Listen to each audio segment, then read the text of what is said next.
मुकेश जी, ये जो 10% का आरक्षण मिल रहा है कॉमन मैन को, तो उसके लिए आपका क्या कहना है सर? हाँ देखिए, अगर आप मुझसे पूछें तो मैं तो हमेशा से यही कहता आया हूँ कि आरक्षण जो होता है वो किसी भी स्वस्थ समाज की पहचान नहीं होती।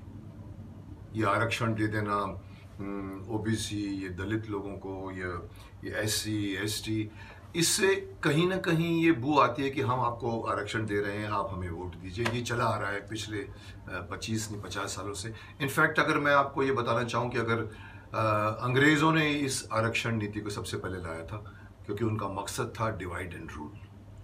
वहाँ से ये शुरुआत हुई है। हम सरकारें पे सरकारें बदलती गई हैं, आरक्षण मिलता रहा है। पर मेरा ये कहना है कि आरक्षण देने के बदले आप जिनको आप आरक्षण दे रहे हैं उनको आप इतना सशक्त बनाएं कि आपको आरक्षण देने की आवश्यकता ही ना पड़े। लेकिन अगर आप ये कहें कि 10% जो अभी मोदी जी की सरकार ने जो ये एक विधायक लाने की कोशिश की और कल जो लोकसभा में पास भी हो गया है, मुझसे अगर पूछे तो मैं किसी हद तक मैं इसका स्वागत करूंगा। आप पूछेंगे क्यों? क्योंकि ये डायरेक्टली गरीबों से डील कर रहा है। हमारे यहाँ सबसे लोअर तबका जो होता है वो गरीबों का होता है। किसी के पास एक दिन की खाने की कमाई नहीं होती। तो गरीबों को अगर, जिसके अंदर सब आ जाते हैं, उसके अंदर हिंदू मुस्लिम सिख धर्म संप्रदाय कोई नहीं आता।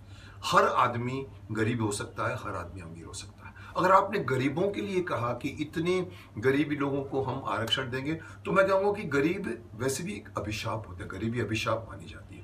उसका अगर इससे कुछ हल निकल सकता है, मैं तो यहां तक कहूंगा कि 10% क्यों, आप इसको 20% कर दीजिए ना, लेकिन एक शर्त पर कि सारी बाकी के आरक्षण को आप रद्द कर दीजिए, क्योंकि उनमें जितने भी हैं वो भी इनमें आने वाले हैं। इसलिए बेस्ट ये रहेगा, क्योंकि अगर आप सबको जोड़ोगे तो 59% तक जा रहा है, जो कि लॉजिकल नहीं है।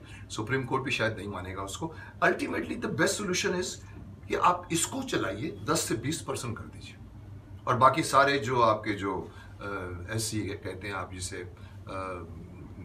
एसटी कहते हैं या ओबीसी कहते हैं, उन सबको रद्द कर दीजिए। तब जाकर गरीबों को कुछ मदद मिलेगी, क्योंकि असली मदद के हकदार गरीब लोग हैं। अगर आप कुछ देना चाहे तो आप उनको दीजिए। मैं समझता हूँ कि कोई झंझट नहीं रहेगा, किसी तरह की कोई स्वार्थपन नहीं दिखेगा कि हम इनको इसलिए दे रहे हैं कि हमको उनका वोट देना। तो अगर मुझसे पूछे तो मैं तो यही कहूँगा कि आरक्षण को ही ख़त्म कर दीजिए। इन सारे तबकों को, गरीबी को भी आप उठाइए, इतना देश को इतना सक्षम बनाइए कि आरक्षण देने की आपको आवश्यकता ही ना पड़े। मैं यही कहना चाहूँगा। थैंक्स।